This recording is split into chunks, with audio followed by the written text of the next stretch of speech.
Unfortunately, folks, ain't not no more grants coming out. So if you are planning on applying for the EIDL and you are looking for the grant portion of the loan, I wouldn't look for it because more than likely it ain't gonna happen.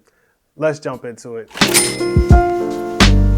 Welcome back to the channel. If you're new here, my name is Jonathan Moore. I'm a creative entrepreneur. I have a visual media company, and I like to make videos like these for other creatives out there who are trying to build a business on their terms and get it how they live. So when it comes to the EIDL grant portion of the program, that is basically over. Now, I'm not saying that it's over. It is still in existence, but it's now known as a targeted grant program. Essentially, you can only qualify for the 10K grant now if you live in or if your business is in a low income area, if you have fewer than 300 employees, and if you had a reduction of 30% of gross receipts for 8 consecutive weeks in a row after March 30th. Now, as most of you know, when the program first started, everybody was supposed to get a 10K grant automatically, whether you got the loan or whether you did not. But you remember how the SBA pulled the old okey doke. They changed it up because they were trying to conserve funds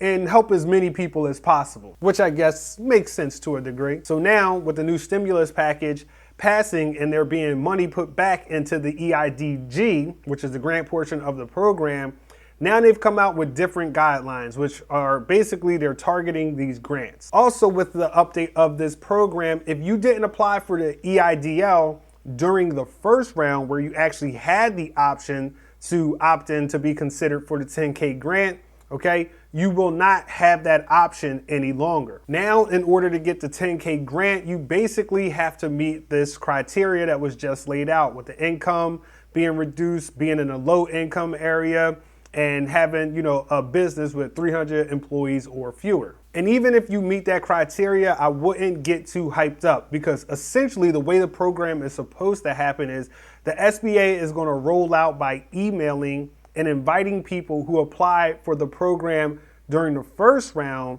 to come back and, enter their information and qualify and see if they get the full 10K grant portion that they didn't get the last time. But in order for those people to even get the remainder to get to the 10K, they're going to have to hit these new qualifications as well. Also, this time around, you can probably expect it to be a little bit more, rigorous, I guess. I don't know the word, but essentially, they're going to be targeting you a little bit more. So this time, you're going to probably have to have more paperwork, more documentation showing that, reduction in your business. And also, you're going to be having to prove how many employees you have. They're probably going to want W-3s or whatever other type of tax forms that they need to prove and verify that what you're saying is true. So with the first round, they're going to be inviting people who already applied, who got a portion of the grant but didn't get the whole grant to see if they qualify for the remainder. And then the second round of people that they are going to invite are the people who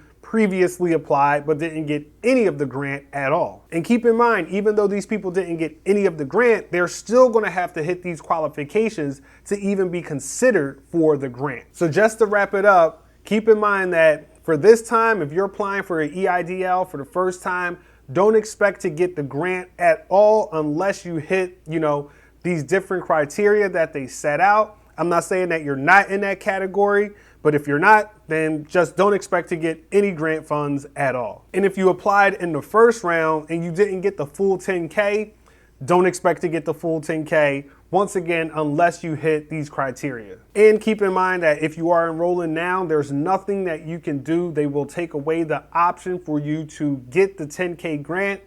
So that's a bummer. But what I would say is this, is that if you need the money, regardless of whether you're going to get the grant or not, if you need it, you should go ahead and apply and you should get it. The reason being is that because most businesses, when they fail or they go under, it's because they don't have enough funds on hand. So if you need the help, I would go ahead, apply, see if you can get approved for the loan, and then take the loan because for the most part, especially for sole proprietors or freelancers or even the gig economy workers, the Schedule C filers of the world, okay, most times you don't have access to programs like these. So the fact that you have access to get this money in a program like this if you can and you qualify, I would definitely take advantage of it, because even though things are, getting back to normal to some degree, we're still not out of the woods just yet. There's still a lot of uncertainty, and it doesn't hurt, to give yourself a little bit of padding and a little bit of cushion just in case something else comes around the corner. So that's it for me today, guys. If you got any value from this video, please give me a like, drop me a comment, and let me know what's going on with you and your creative journey right now. And for all my people out there who are trying to build a life on their terms and get it how they live, this is your man, Jonathan Moore, and I'm signing out. Peace.